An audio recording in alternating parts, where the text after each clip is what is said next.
Hola Internet y bienvenidos al Viaje del Héroe, la serie donde recapitulamos, hablamos y opinamos de las historias de nuestros personajes favoritos. Soy Julián Gropa de Bilbao. Y yo Ezequiel Capelo Lalia.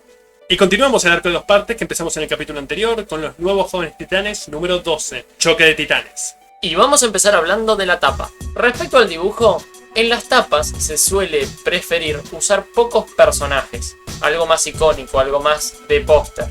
Con George Pérez evidentemente siempre se pueden poner muchos personajes y siempre va a quedar bien igual. Decide hacerlo de manera simétrica y obviamente poniendo de un lado a un bando y del otro al otro bando. Un detalle muy interesante, habrán notado que el título del capítulo anterior y el título de este capítulo se parecen mucho, al punto que básicamente son dos variaciones de exactamente lo mismo. Lo divertido de esto es que en el capítulo anterior había una nota diciendo que el título había sido cuidadosamente pensado. Y en este literalmente hay una especie de circulito agregando en la tapa que el título nos dice de qué se va a tratar la historia. Y otro detalle muy interesante es que ya en ese momento, cuando salía una película, te lo promocionaban en las tapas de las historietas. El cómic empieza revelando de quién era la voz que escuchamos al final del número anterior, la diosa de la sabiduría, Atenea, que les ofrece llevar a todas las amazonas y los jóvenes titanes al Monte Olimpo para librar la guerra contra los titanes míticos. Raven trae el conflicto generacional, que será uno de los temas principales de este arco, la lucha y rebelión contra lo previamente establecido, algo que un ser pacífico como Raven encuentra rápidamente agotador, y obviamente se siente identificada por la lucha contra su propio padre. Starfire e incluso Hipólita, en cierta medida, cuestionan a Atenea, porque Cronos ofrece paz mundial una vez derrotado a los dioses, mientras que Atenea y los olímpicos no les ofrecen nada por escoger su bando. La diosa decide explicar su porqué, pero pasamos de escena antes de que el lector la lea. Vemos a los titanes conversando mientras vuelan hacia el Monte Olimpo con Tetis y Océanos, los titanes del mar, que expresan su desinterés por esta guerra, pero siguen adelante con las órdenes de Cronos de todas formas. Y acá tenemos un par de libertades creativas en respecto a la mitología que mencionamos en el número anterior. Los siguientes en hablar son Mnemosine y Críos. La inconsistencia acá es que ambos son descritos como titanes de la memoria, lo cual no era así, solo Mnemosine era dicha deidad.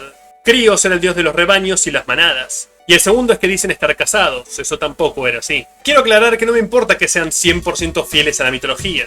De hecho, a veces algunos de los problemas que tengo con los cómics de Wonder Woman es que son demasiado fieles a la mitología. Solo tomo la oportunidad para ser didáctico y estos son cambios que realmente no influyen en la historia, por lo tanto los encuentro innecesarios. Estos dos titanes recuerdan cómo era la Tierra antes de los dioses, así que están más inclinados a cooperar, y le prometen a Donna que, si ganan la guerra, la volverán a una diosa completa y restaurarán sus memorias. Para los que no se acuerdan de nuestro primer video de los jóvenes titanes, Diana rescató a Donna de un incendio cuando era muy chiquita y la llevó a Themyscira, así que no tiene memoria de quiénes eran sus padres o de dónde viene. Finalmente llegan a la cima y Zeo y Febe atraviesan las nubes. Acá mencionados como titanes de la luna, cuando uno era el de la inteligencia y la otra la de la corona de oro. No los culpo por este cambio, no sé cómo encontrarle a esa divinidad utilidad en una guerra. En la entrada están las Horas, Eunomía, Tique e Irene. Acá descritas como las personificaciones de la naturaleza y las estaciones, lo cual está equivocado y correcto al mismo tiempo. Hay dos grupos llamados las Horas. La primera generación eran Talo y Carpo, que sí eran manifestaciones de las estaciones. Pero la segunda, que es la que presentan acá, eran personificaciones de la ética. Eunomía era la ley y las leyes, Tique era la justicia humana, e Irene la paz y la riqueza. Estas son las hijas de Zeus y la titán Temis. Esa última parte está mencionada acá textualmente, y es correcta, pero genera un pequeño hoyo argumental. En la mitología, durante la titanomaquia, la guerra entre los dioses y los titanes, las titánides, es decir, las titanes femeninas, se mantuvieron neutrales, y por lo tanto no fueron encerradas con sus hermanos. Pero claramente sí en esta versión, así que ¿cómo tuvieron hijos con los dioses? Los titanes de la noche dejan a las Horas dormidas. Eso es una oración. Antes de que puedan advertir a los otros dioses, pero es demasiado tarde. Atenea les había informado del escape de los titanes antes de irse al Tártaro, y aunque no saben que ya los tienen en las puertas, al pasar el interior del Olimpo, vemos que Zeus ya está reuniendo a los otros para el combate. Confiado porque la profecía dicha hace ya mucho tiempo marca que él será el que mate a Cronos. A todos aquellos que nos acompañaron cuando estuvimos analizando Wonder Woman, link en la esquina, notarán que los dioses griegos estos tienen muchas diferencias visuales.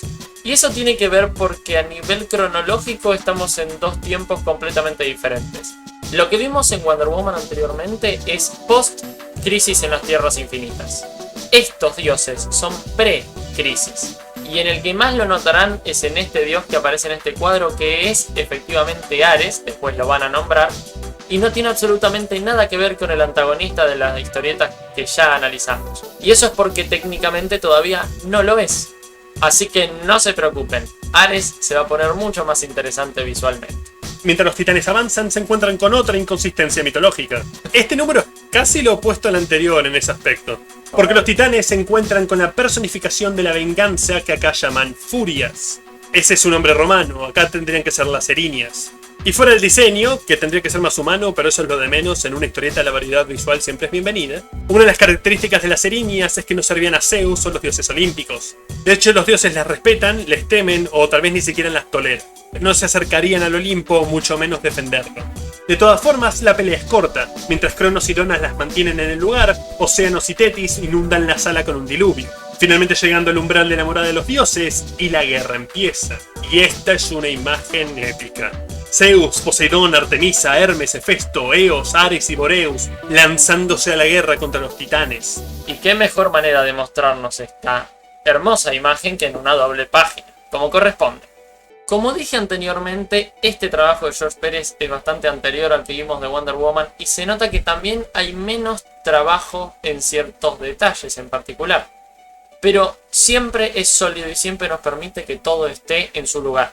Y la imagen es mucho más efectiva en la decisión de que cada uno de estos personajes se sienta real. Ninguno de ellos está dibujado como un estereotipo. Todos tienen sus propios trajes, sus propias armas, diferentes colores y hasta diferentes habilidades con diferentes efectos. El diseño del Olimpo, entendiblemente, es completamente diferente al que estuvimos viendo antes, pero sin embargo es muy bonito también. Y hay que destacar a nivel compositivo las decisiones. Evidentemente hay más peso de los dioses que de los titanes, seguramente tiene que ver porque es la primera vez que los vemos a todos juntos actuando.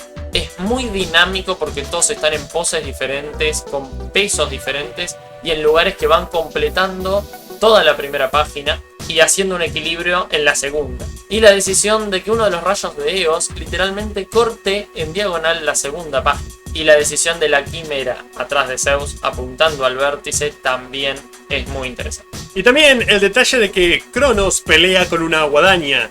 En la mitología, cuando él mató a Urano, le cortó los testículos con esa guadaña y los arrojó al mar. Me pregunto que el que le ablanda acá implique que le va a hacer lo mismo a Zeus. La batalla causa estragos y la narración acompaña perfectamente para venderte el poder de estos seres. Tornados, relámpagos, rayos, llamas y truenos vuelan por todos lados. Cuando estamos con historietas de superhéroes, estamos muy acostumbrados a ver peleas de seres muy poderosos. Y estos, técnicamente, son algunos de los personajes más poderosos del universo DC. Mantener el equilibrio narrativo para que sigan pareciendo todavía más grandes es muy complicado y eso puede hacer que, sin la narración y sin la épica, suene a una batalla más de varios superhéroes unos contra otros. Una de las cosas que también ayuda mucho a separar esta diferencia es ver los planos generales y las tomas lejanas de todo lo que sería la destrucción colateral y los poderes que van llevándose a cabo. Donna derrota a Ares. No vemos la pelea completa y es cierto de que esto es antes de que George Pérez vuelva a Ares un poder del cual cuidarse, pero es raro verla derrotar al que será uno de los más grandes enemigos de su mentora con tanta facilidad. Especialmente si tenemos en cuenta que ese hombre es el dios de la guerra, lo cual técnicamente lo tendría que hacer el guerrero más difícil de todos. Por su parte, Poseidón es detenido de forma bastante cómica. Los titanes oceánicos lo ahorcan con su propia cola. Entiendo que ellos le hagan la comparación con un niño, dado que su descendiente es un insulto apropiado, pero es raro ver a uno de los tres gobernantes perder de esta manera. Tenemos más toma de los dioses en combate y el Monte Olimpo siendo arrasado por el daño colateral, acompañado por más narración, que simultáneamente indica el estado mental en conflicto de Donna, el cual empieza a llegar a su culmine durante una pelea con la quimera. Empieza a darse cuenta que está luchando sin razón, como que su cuerpo está reaccionando por su cuenta. Esta no es su lucha, no es su guerra y odia la batalla, pero no puede evitar pelear. Finalmente pasamos al combate entre Zeus y Cronos, que llega a su fin prontamente, porque acá Cronos no es el dios del tiempo, sino de la tierra, y desata todo su poder, encerrando a los dioses en pilares similares a los que los titanes estuvieron aprisionados por milenios en el Tártaro. En mi opinión, este es el mayor desperdicio de esta historia, ya que los poderes de control del tiempo siempre quedan bien visualmente, particularmente en historietas, y son barriles de creatividad. Aunque sí suelen ser increíblemente difíciles de contrarrestar, pero considerando cómo acaba esta historia no me parecería imposible. A diferencia de los dioses de la última vez, Cronos no quiere tomar riesgos y planea matarlos mientras están indefensos. Esto es lo que finalmente saca a Donna de su trance y empieza a oponerse a los titanes míticos. Por eso me parece que no mató a los cíclopes en el número anterior, es ahí donde dibuja la línea. Las acusaciones de la joven sobre las contradicciones de Cronos, prometiendo paz pero hablando solo de matanza y violencia, afectan al titán pero no a su decisión. Y justo entonces, Raven, Starfire y el ejército amazona llega a la escena, acompañadas por Atenea. Y acá me encanta este punto intermedio de Donna entre estar hechizada y estar completamente libre. Porque primero va a defender a los titanes míticos como un impulso, pero se retracta inmediatamente en la misma oración. Atenea cuenta a Donna y al lector lo que les dijo a las mujeres en el Tártaro. Que paz vendrá a la Tierra, sí, porque Cronos planea crearla subyugando a la humanidad. Paz a cambio de libre albedrío. Donna impactada le pide a Hyperion, del que todavía cree estar enamorada, que le diga que no es cierto, y Raven, siendo capaz de sentir las emociones de otros, le menciona que son fabricadas por el titán, que no son verdaderas. Cronos se cansa de las palabras y resume el ataque, y por supuesto, por más poderosas que sean las amazonas y las jóvenes, no son rivales para los titanes. Starfire es lanzada al suelo de un ataque y expresa su frustración por su reciente racha de derrotas. Esta frustración es parte de la exploración del aspecto guerrero Starfire, que choca con la narrativa de pez fuera del agua que es ella estando en la tierra. Antes Enokara acostumbrada a dominar en el campo de batalla, y ahora no puede usar todo su poder para no matar a nadie, o cuando lo hace sus enemigos son tan poderosos que le hacen sentir, entre comillas, indefensa, algo que gatilla sus traumas pasados. Raven logra centrarla en una tarea, liberar a Zeus. Mientras Cori lo hace, Raven contiene a Rhea en su ser alma. Hyperion lucha contra Hipólita y Donna le declara al dios que si lastima a su madre, lo hará sufrir. Buen detalle el de Hyperion proyectando su conflicto generacional hacia Hipólita y Donna. Apropiado psicológicamente para un abusador. Porque yo sufrí esto quiere decir que es una cosa universal. Y entonces Zeus queda libre. Los titanes míticos ahora están siendo superados. Aunque aún dispuestos a dar pelea, Atenea ofrece otra solución. Volver al Tártaro. Por supuesto, los titanes míticos no quieren volver al infierno, pero la oferta es volver no como prisioneros, sino como habitantes, y crear un nuevo hogar ahí. Otro buen toque es que de todos los dioses y titanes, la única que no usó sus poderes de manera impositiva o ofensiva en el conflicto es la diosa de la sabiduría. Y una frase de ella que es particularmente interesante, dado que estamos hablando de seres inmortales, es que siempre llega un momento en que se debe ceder ante las nuevas generaciones y sus posiciones. Y también lo menciona como algo predestinado e inevitable en lugar de un objetivo por un cambio. Que no importa, hagas lo que hagas, impongas lo que impongas, siempre vendrá una generación nueva que quiera un cambio. Y considerando que toda esta serie es sobre jóvenes superhéroes, tiene lindas connotaciones. Hyperion es el último en mantenerse firme, intentando aferrarse a Donna y a su falso amor. Pero Cronos disuelve el embrujo permanentemente. La reacción de Hyperion acá es interesante, que conecta con lo que dijimos antes. Él no se da cuenta de lo que está haciendo. Lo vuelve distinto al cliché abusador muy malo, porque su abuso viene de una bizarra misconcepción de lo que es el amor y cree que su poder lo justifica. Para él, crear el sentimiento en otra gente equivale a que ellos lo desarrollen naturalmente. No se da cuenta de esta distinción porque su poder es natural para él. Con eso, el resto de los dioses son liberados y Zeus envía a los titanes al Tártaro. Y la historieta termina con 3 epílogos. Y más raro todavía que tener 3 epílogos es tener 2 de ellos en la misma página. Especialmente teniendo en cuenta que el primero y el tercero están directamente ligados, lo que me lleva a suponer que está separando los epílogos en base a cambiar de escenarios, lo cual no es realmente necesario y queda extraño. Los primeros 2 son Raven y Starfire en Themyscira, preocupadas por el estado emocional de Donna tras la experiencia, mientras Garfield despierta, listo para matar. El tercero muestra a Donna llegando con Terry Long y lo abraza, pidiéndole que no le pregunte nada, que no diga nada, que simplemente la sostenga, claramente dañada por lo que sucedió. Esto es algo que me gusta. Normalmente las historias de control mental terminan con el héroe siendo liberado y todos felices. Pero acá hay repercusiones. No tratan lo que le hizo Hyperion a la ligera. Toman en serio las connotaciones épicas y morales y cómo eso afectaría a una persona emocional y psicológicamente. Es traumático y es un hilo que se continuará más adelante. En lo personal, no puedo evitar decir que el epílogo que termina con Changeling despertando tendría que haber ido al final. Con esto, termina el número. Es un buen par de números. En solitario es un arco épico interesante con lindas temáticas que son tocadas. Pero en el contexto general parecen algo fuera de lugar. Porque el número anterior y los siguientes estarán enfocados en Changeling y la patrulla. Así que cuando agarras una compilación tenés estos 2 numeritos centrados en Donna y los titanes que presentan cosas que continuarán, como dije, pero sobresalen un poco. Eso es todo por hoy. Pero antes de continuar con los titanes, salgamos en su totalidad del universo DC para nuestro primer capítulo de aniversario del canal, con mi otro universo de ficción favorito de todos, donde daremos un nuevo paso en el viaje del héroe. Hasta entonces...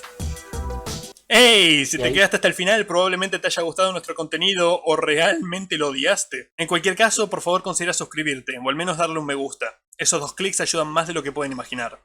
Si les gustó la historia, por favor consideren comprarla y apoyar el noveno arte que nos dio tantos maravillosos personajes. A su izquierda hay una lista de reproducción con más capítulos de este personaje y a su derecha de uno diferente. Por favor consideren entrar en esa madriguera con nosotros y vuélvanse expertos en las historias que amamos. ¡Hasta la próxima!